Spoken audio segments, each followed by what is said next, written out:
What is going on, YouTube viewers and subscribers? This is Jay Silver from SNN Tech, and today I'm doing a video response from a YouTube commentator who sparked a very interesting topic that it really caught my attention, and I decided to talk upon it myself.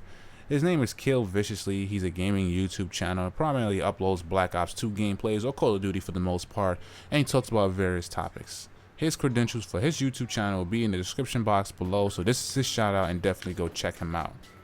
Anyhow, the interesting topic he talked about was, do subscribers matter?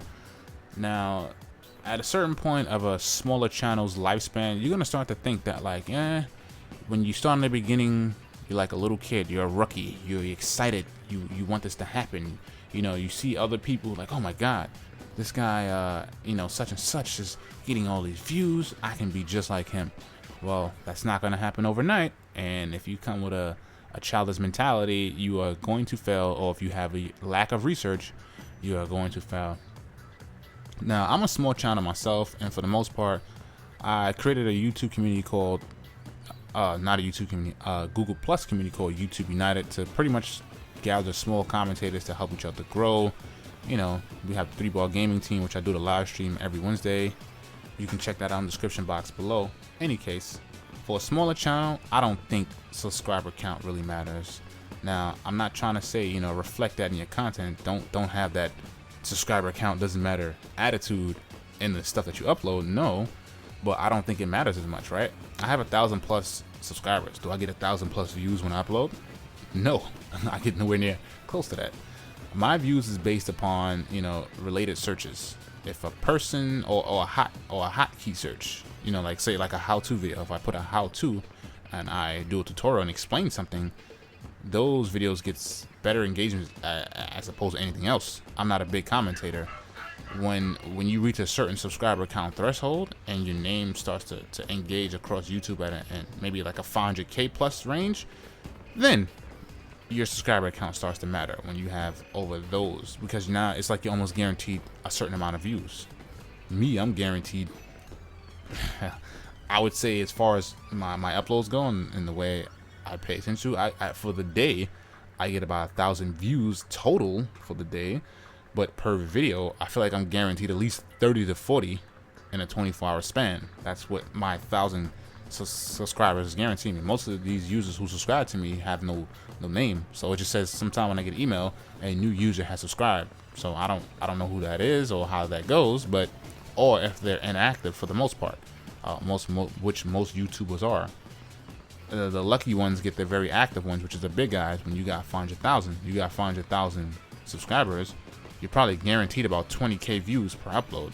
Those are the active guys. The other guys, you have YouTubers who give you the 1,000 sub of, I'll just say that, the 1,000 sub of death. They just subscribe to anybody on just because the commentator says subscribe doesn't mean he's active. Now, I want to give a little tip and trick to smaller guys, right? We need to go to forums. We need to get exposure. We need to convince people to watch and engage our videos. Now, this is a great example of your content, right? Say, for example, you put out a bullshit video, right? Black Ops or Call of Duty is one of the most uploaded gameplay on YouTube as far as gaming is concerned in the gaming channel community on YouTube, right? So if you're gonna put out a Black Ops 2 gameplay video and you're gonna just talk generically, right? It's gonna be hard for you to grow, because there's like a bazillion, freaking commentators who do that same exact thing. So what makes you special? That's what you have to think, right? Because if you're following the crowd, don't expect to get far. Right? If you're already established, if you're, like I said, I don't like saying YouTube names per se unless I'm talking about it in a positive way. If you're already established, then they can put stuff out like that and be fine. But you and I, no, we have to go above and beyond. I'll give you an example. Take my video, my Turtle Beach videos, my tutorial of the Black Ops 2 X-rays.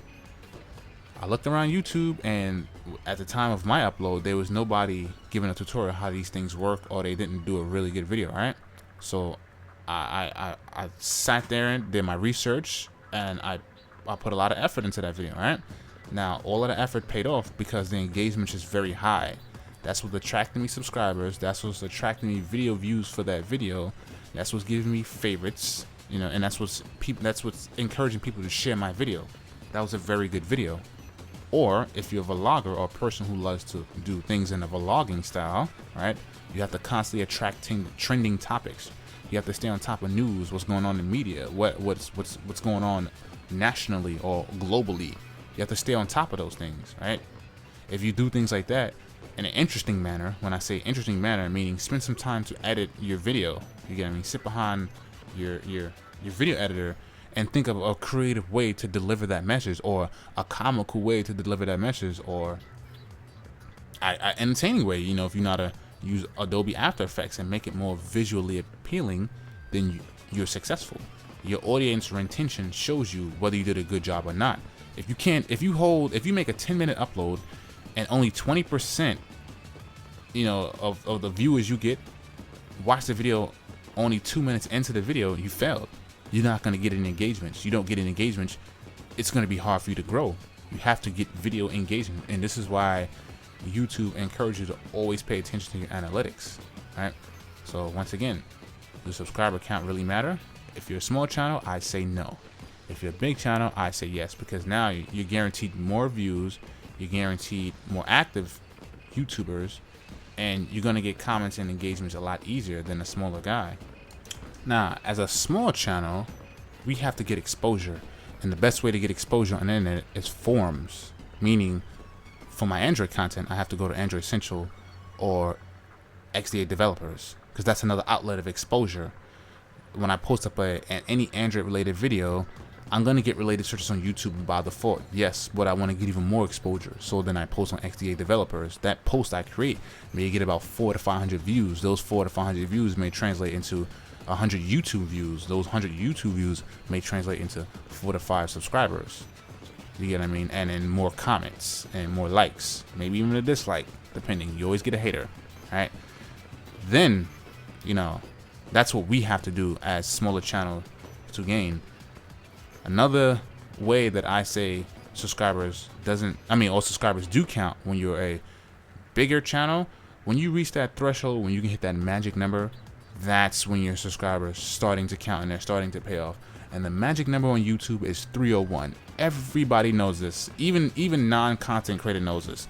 Just look at IGN, Machinima, or any big commentator you know, right? When they upload a video, what is that magic number that they get, right? 301, and then it stops, right? YouTube is tallying up all the views until that view reaches its maximum peak. Once it reaches maximum peak within a 24-hour limit, then it shows you, you know, what that content uploader, you know, peaked out at. And then if you continue to get views from that point on, then it starts to roll even slower and slower and slower, so from that point on. So that's when you should start pay attention to your subscriber numbers, and that's when it starts to really matter. And until that point, as a small commentator, I don't think it really matters. You get what I mean? Just keep being creative.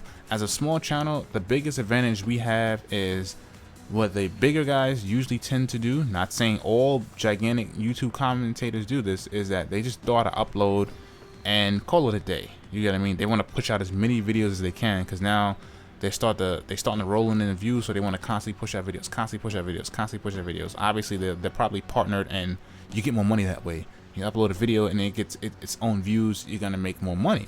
As a small fry, we have the luxury of, you know, putting more effort and time. That's what small fries usually do, because we want to get to where they are, so we have to go above and beyond. We're not established. We have something to prove. They don't. That's our advantage as smaller channels. Do our sub count matters? No. It all depends on how good your content is. That is the key to your success. The more entertaining, the more comical, the more trending your content, the more engagement you'll get. The key is engagements and consistency. Once a small channel jumps into the YouTube game and he feels that he's not getting what he deserves, he becomes inactive. He stops being attentive to his channel, and you failed. That's it. Game over. You know, think of your channel like a TV channel. If I watch channel 11 and something comes on whenever the hell it comes on, mad random, I'm like, yo, this channel is bullshit. Why am I gonna come back to channel 11? They put out content whenever they feel like. It's boring. No. So that's how you have to look at it. So As a smaller channel, do subscribers really matter? No. As a bigger channel, does subscribers really matter? Yes, that's when your subscriber count does matter. Now, there's an easy way out. There's a very easy way out, but don't look for it. It's probably not going to happen, and for the most part, you'll be lucky if it does happen, but you'll appreciate it if it does. This is the hand-me-down way. If you can attract the attention of a gigantic YouTuber to like or comment on your video, that right there can make you grow overnight. I've seen this firsthand. I've seen a commentator which is around 500 subs, which is around me maybe a few months back. I was a 500 subscribers count channel, and also another YouTube commentator I used to follow, right? This person received a comment and a like from somebody who had about, let's say, 400,000 subscribers, and within 2 days, when I checked that channel back later, they went from 500 subs to 10,000. So I said, what the hell? And they made a video on that substantial growth in that short amount of time, right? And boom, that's it. They kind of got that little instant success, right? If you can somehow manage to get a gigantic commentator to give you one of those, you will kind of climb that ladder a lot faster. You know, like crabs in a barrel, you'll be that one crab who got picked out of that barrel to advance a little bit further than the other crabs. Anyway, I want to hear your thoughts and opinions on this matter. Write in the comment section below what you think. It'll be pretty good to hear the thoughts of a gigantic commentator, like how they see it. As a small fry, the way I see it, subscriber count don't really matter, because it's not like I get 1,000 views within 24 hours, so it doesn't really matter in my personal opinion. Anyhow, this is J Sybil from S&N Tech. Like, comment, subscribe. I'm out, y'all. Later. Until the day I die.